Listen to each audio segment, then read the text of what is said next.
In the name of God, the merciful, welcome to all of you. In this seminar, we are going to speak about a very important subject, which is the impact of the reforms in or the social impact of the economic reform. This is actually, we could say, the most important subject or topic currently. The World Bank recently had an event where there were a lot of papers highlighting subjects and topics concerning equity and poverty and the like, and how economic reforms affect that. This is very important to us, of course. As the Egyptian Center for Economic Studies, that's very basic and important. And after 1 year of the reform, we had a lot of studies highlighting this point, because internationally it's proved that when the effect is very negative, concerning poverty and other factors, then the reforms would not succeed. It's very important that we should pay attention for correction and constructive changes. Our paper today, I have the pleasure, and it is an attempt to measure the economy-wide impact of the recent fiscal and social measures through the what we say the CGE, concerning, of course, specifically the cash or the case of subsidies, VAT, and cash transfers. The model has all this together through the CGE model. People who worked on this research, or the team, Miss Imane, Helmy, the German University in Cairo, and she's asking, are you a PhD student? So you are on your way to be a PhD holder, so that you have all the right to just, speak with her and do whatever you want. Dr. Heba, Ghoneim, as I said, German University in Cairo, Dr. Khalid Siddig, and he is in the university in Berlin. He will be with us via Skype. I really want to read the CVs for all the Imane. She's applying for her PhD. She had her master's in economics in international development, AUC, Cairo University, AUC in Cairo, and she's an international counsel to a lot of international organizations, the World Bank and other international organizations. She also participated in a lot of projects in the UNGP. Imane is the victim, let me say so, because whatever is wrong, we find the scapegoat. Imane did it. And Dr. Ghoneim, or she has she's in the University of German University in Cairo. Her research are definitely highlighting the investment, economic and Islamic economy in MENA and North Africa, and she participates in a lot of research projects. Dr. Khalid Siddig will join us by Skype, so if you need any interpretation, you can just have it right now.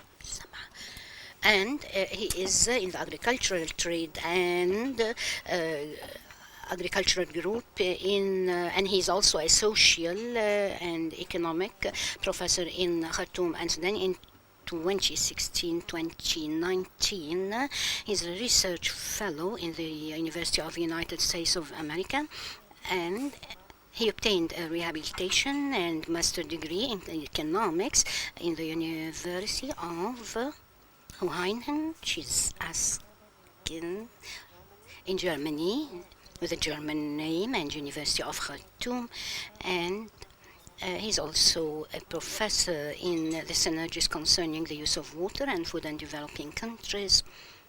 He's got also a lot of expertise in the CGE model, and geographically he focuses on Africa and the Middle East.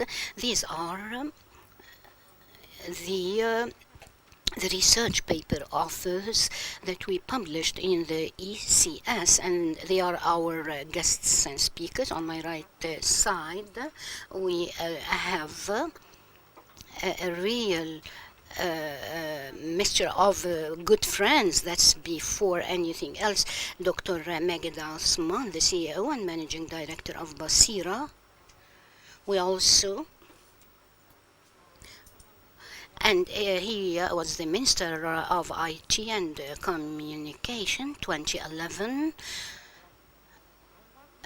He's the ex-minister, and he was also the head of the decision-making center and a member in the National Council of Women and the head of the trustee board of the development in Upper Egypt. He's got a lot of work on social equity and social justice and the Human Development Report preparation. And Dr. Hania Sholemi, Associate Professor in the American University in Cairo. She's an old hand and a lot of experience in social protection, and she designed the program of Takaful and Karama, and she also has the regional coordinator in the empowerment of women in affiliation with the universities of the UK, and she's also, as I said, the Associate Professor in the AUC, and she's got a lot to do with gender-based activities and researches. She's got a lot of books that she authored in a lot of subjects mentioned before, and she has a lot of studies concerning women in the AUC. She has her PhD from London University and a master's from the AUC. And last but not least, the Dr. Abir Shanawi, Associate Professor, American University in Cairo, the AUC, and she has a PhD in Applied Economy from Minnesota University, America, United States, and she has a lot, of course, she gave a lot of lectures in economic environmental studies and the macro and microeconomics. She's got a lot of activities research-wise in international commerce and environmental development, and she's got a lot of authored researches in this respect. Of course, we have been selecting our icons and speakers with a certain plan because Dr. Abir is an expert in CGE. Dr. Hania is she is a real old hand in cash transfers, a lot of experience. Dr. Maged Osman, he's a statistical professor, and of course he's also working in social justice, and that's very important to handle all the dimensions of the subject. I'll be asking Miss Imane Helmy to put the introduction for the paper itself and per se, and then afterward we are gonna go with Dr. Heba and Dr. Khalid via Skype, as I told you, and we are gonna get back to Dr. Imane concerning the results of the research paper.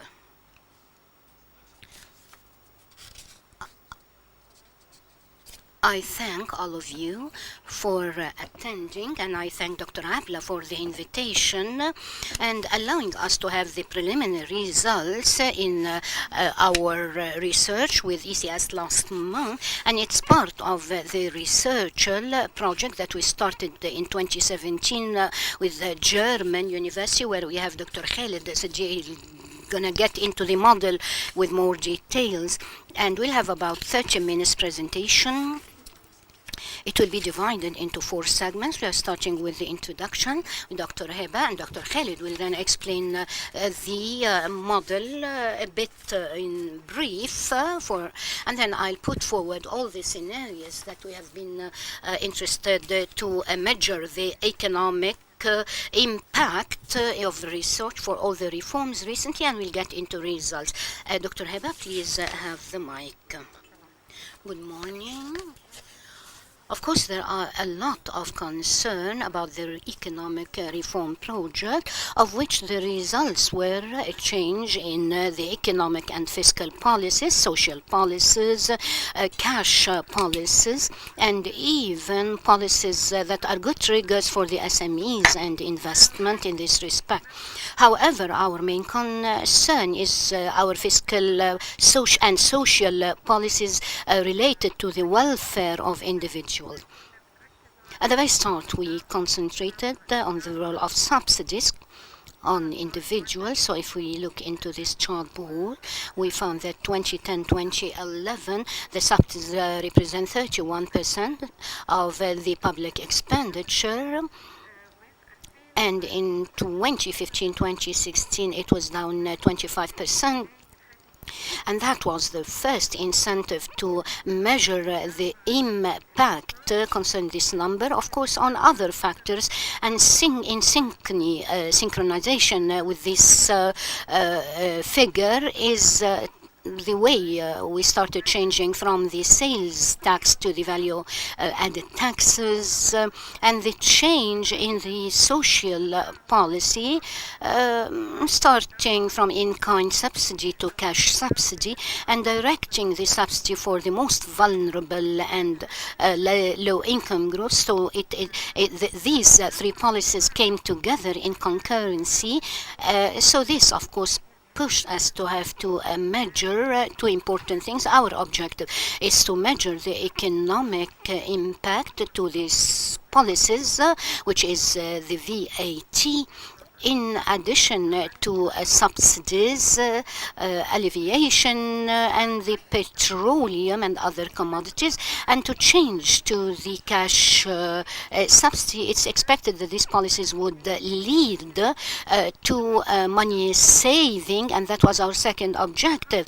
We will see how this will reflect on savings where we can use in the infrastructure like waste water projects and electricity, in addition to, of course, the health and education and environment, and studying also social security for the vulnerable segments of the society. And all this money would go into enriching these segments. As researchers, we picked the thread from all the old literature review, and the first addition to this research was to measure the economic impact of the VAT, as the VAT or the VA should have, of course, an effect on the demand and supply and domestic private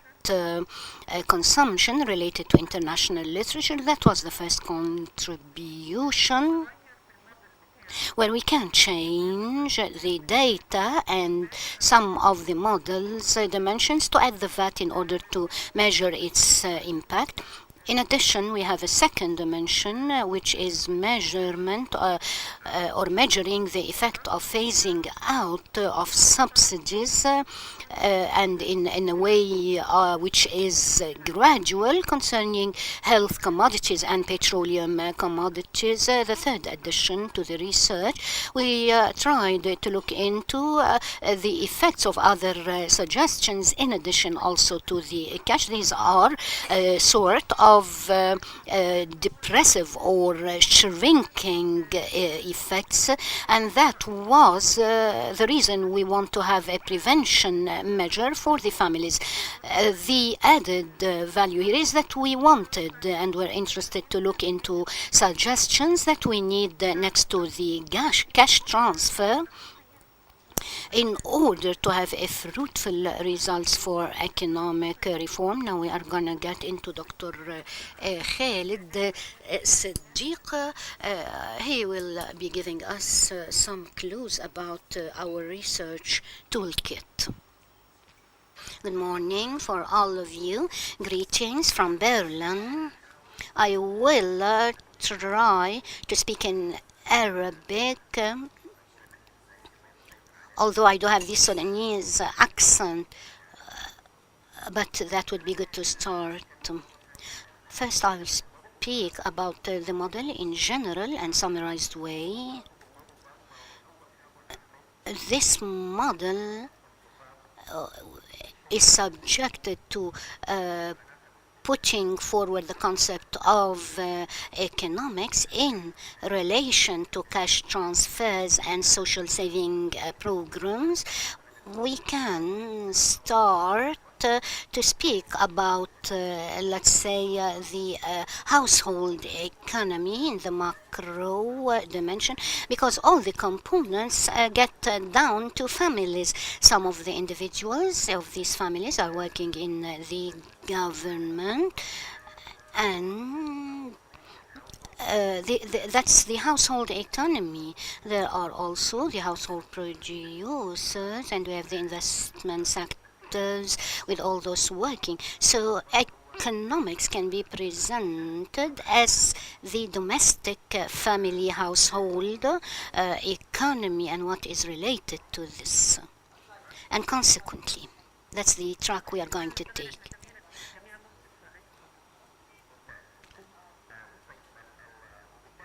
Consequently, we got to these families and see how they interact with the components of economy in all ways. So we get into families who have interaction with the government.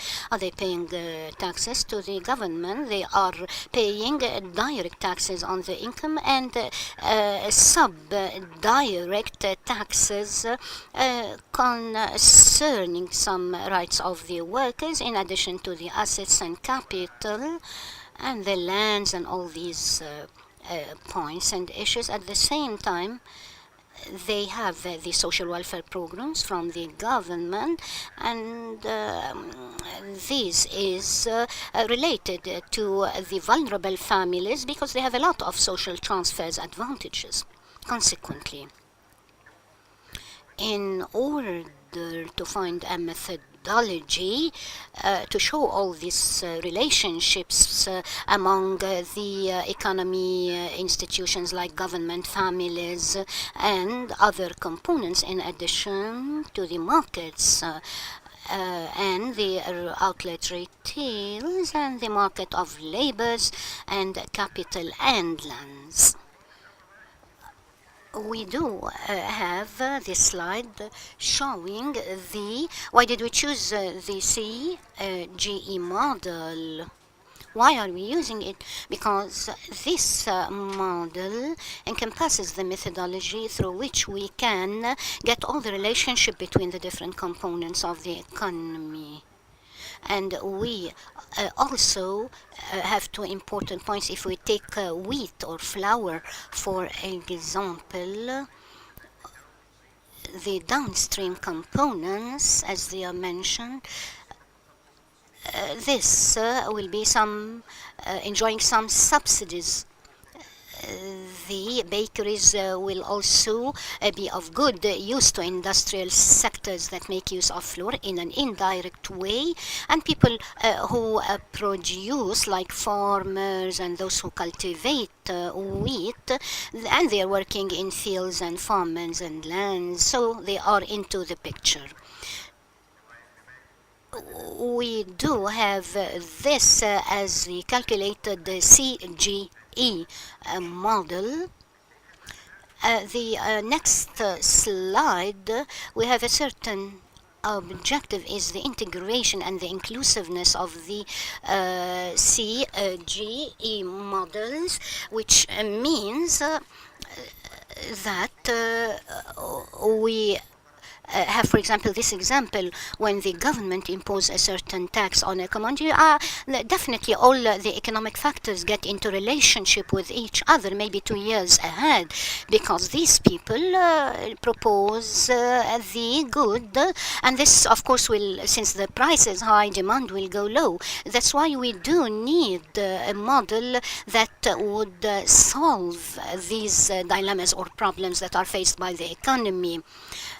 the answers, the model tries to find an answer.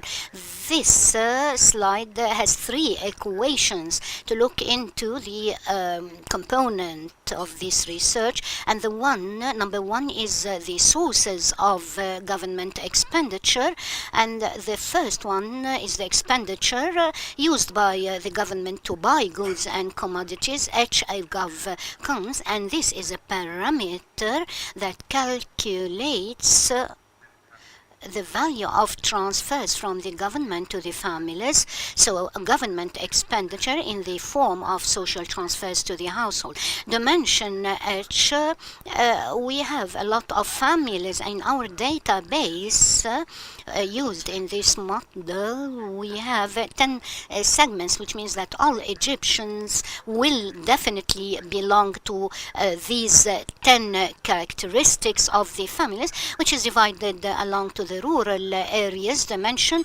distributed or divided upon the basis of income.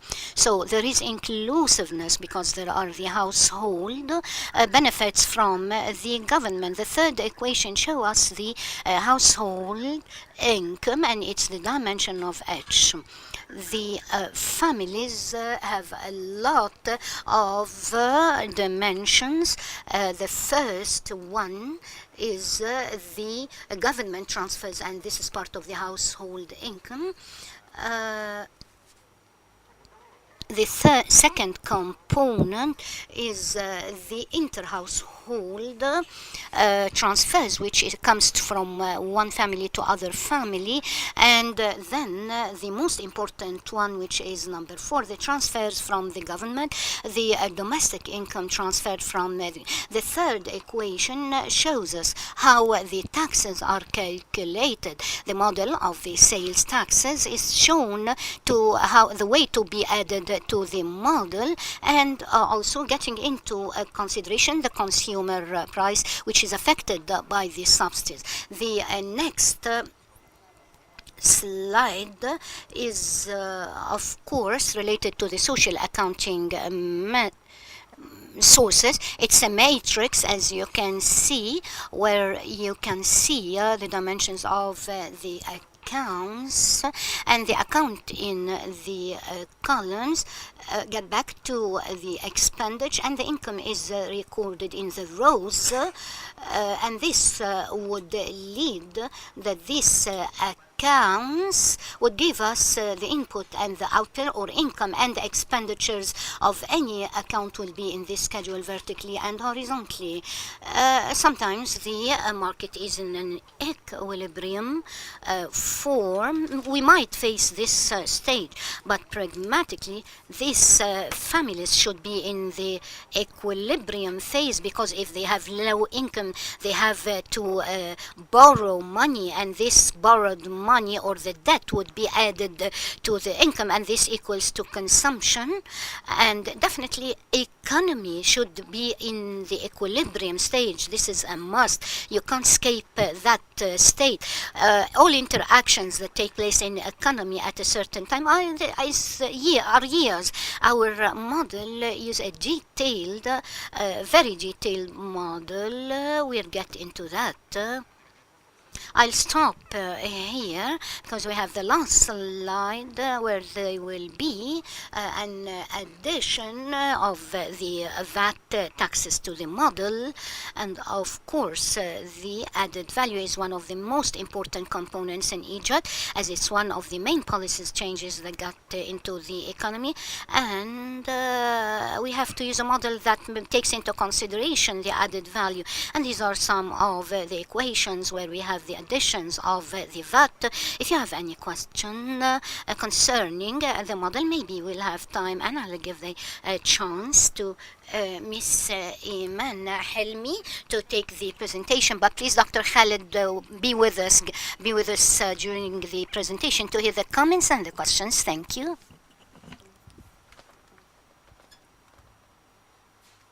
Maui, the previous part was a bit technical, so excuse us for this. So for those people who feel that it's a lot of technical background, but it was very important to give you an idea about the model and the data we are using. Now we can move to something that's less technical. Here we are trying to explain the scenarios or the simulations that we put into the model in order to test the fiscal procedures and social procedures that took place in Egypt recently. The most important thing that you have to remember is that we are comparing the results to the baseline scenario or the benchmark equilibrium, which is the equilibrium or the balance in the economy in 2012-2013, which is the data that we input into the model. Are these data old? No, they are not, because now we have the economic case or situation before doing any procedure or doing any action in the economic reform program.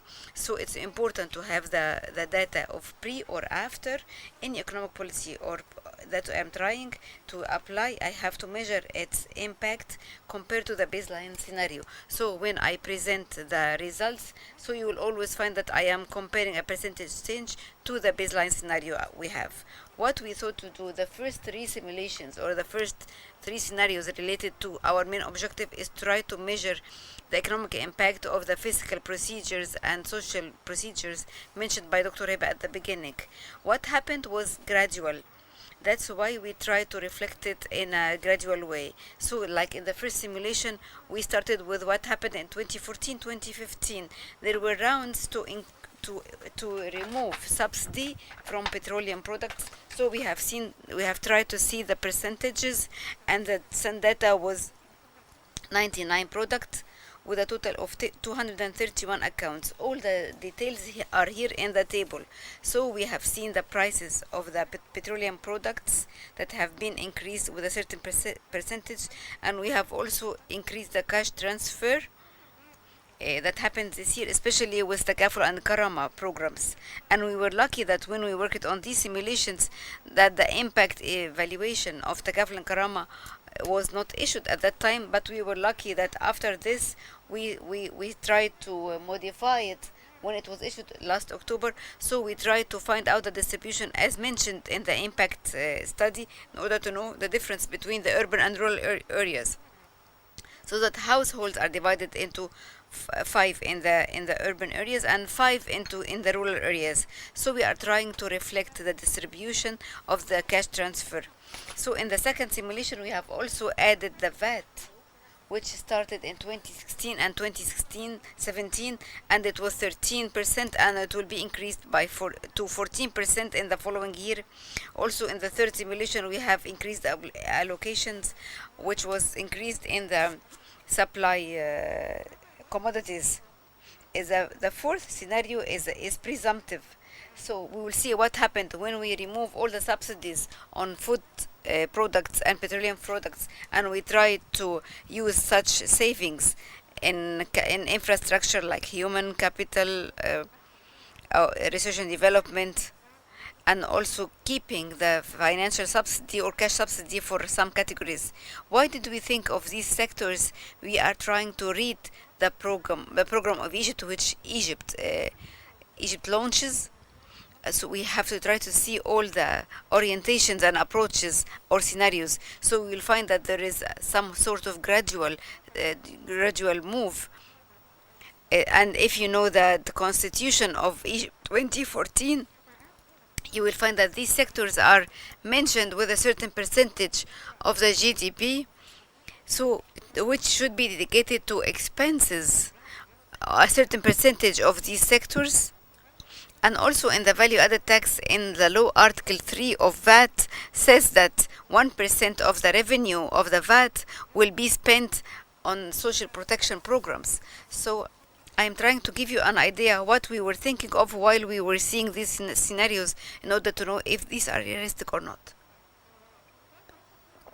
Also, introducing the VAT requires us to put details of the same data. If we look at the law and the regulations, we found that there is 57 products are exempted. So the rate is 13% standard rate or 14 standard rate. But if you look at the details of the products, some of the products are less and others are more. So this required us to have detailed products in our data So I need to thank CAPMAS and the National Accounts Departments because they were our partners in this kind of research, because they provided us with all the data. Because this 2013 and 2014 were not available, the last thing was 2010. So help us. Because as you know, the same data, and as mentioned by data, it should be balanced.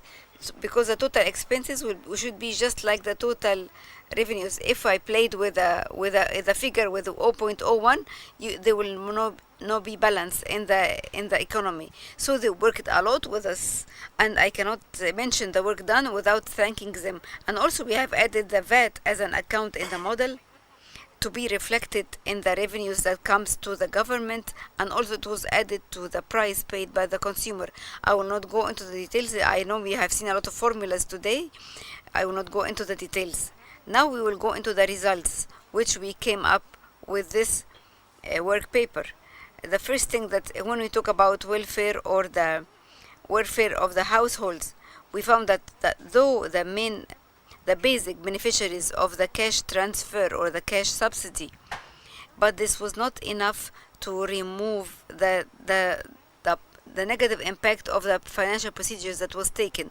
It was totally negative, especially if we look to the poor in the urban areas.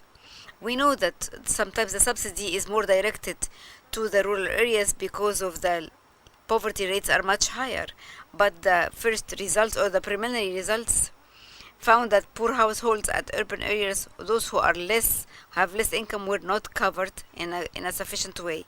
The third thing which I would like to mention is that we found that the households with middle income, or those who have middle income, has also been negatively affected more than any other brackets, and this is somehow different from the previous studies, which only look into consideration the economic impact of removing subsidy on petroleum products. One of them was the report that was mentioned by the World Bank 2 days ago. If we look at any study that was done before or the same data that we have used, we found that higher income households would use petroleum products more, and if we remove subsidy, they will be more affected. But we had to look at a more general look into the procedures. If product by product, we will find that this consumption has been negatively affected more than any other category. Maybe there is one point that I would like to say, that removing subsidy, if you remember the first round that was done in 2014 and 2015, did not include the LPG. So we have noted in the first scenario that the poor households was not affected, but with the second round, which increased in 2015 and 2016, and when the LPG started to be one of these commodities, we found that the impact now became negative. So now I want to show you something which is, I can see, a bit positive, that in the scenario number 4, that when we remove the subsidy on petroleum products and food products, and also there is one point in the simulation, because we know that this will happen gradually, because we have other scenarios that we did on which we see the gradual process of removing subsidy on supply products or basic supply commodities. This scenario, we found that the households, the poorer household who have less income, started to have positive consumption for some commodities, and these commodities was meat, dairy products, chicken, and also education and health. It was not much, but it was 1.5 or 2. But when some studies talked about malnutrition and the double burden of malnutrition, we found that some of these studies sometimes would say that the subsidy of these commodities would lead to overconsumption of the subsidized commodities. And if we remove the subsidy of the paternalistic approach and decided to give the family some cash money to spend on other products, maybe they prefer this because they want to to consume other commodities. So I wanted to refer to this in our products, in our results. I will not go quickly, but I will say that it has a negative impact on the income of these households. And if we link it to return to labor, we will find that the return to labor or the income of labor was 57% of the income of the households with less income. So it was negatively affected when these procedures took place. But what I want to mention here is that in the fourth scenario, when we used these savings in some sectors that are balanced, which means that infrastructure needs unskilled labor, and these come from families with less income. And when we started to pump these savings in other sectors, just like education and health and scientific research, we found that it's still negative, but it is better than scenario number 2. So the income of labor, so maybe that made the effect less negative. The last point I will talk about in the results today is that when we looked at the indicators of macroeconomy, or if we look at sector by sector, we'll find that private consumption, the effect was negative, and the international evidence said that pumping a subsidy or giving this cash transfer into the economy may have a positive effect, because some studies found that it has a positive effect because it improves private consumption. But in our study, we say that the results are mainly related to the other part, which was done in other countries, which found that it has an effect, so it may not reach a positive effect. So, but we found that this cash transfer was not enough to provide incentives for private consumption and make it a positive effect. And one of the things I would like also to mention is that when we looked at many sectors in details and to know what's happening in the production sector when we remove the subsidy, we found that there was an increase in the construction sector, but for manufacturing and industries we found that it is less, the total is less. So I have to stop here, and for 1 minute I will tell you about some of the characteristics of construction. When we look at the SAN data, we were happy that this kind of data has divided labor by gender and also by level of skills.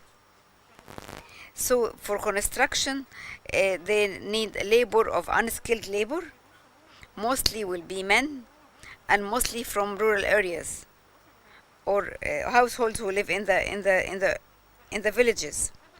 So the other thing that is that the nature of these kind of jobs that construction would need, they are not decent jobs and they are not permanent jobs.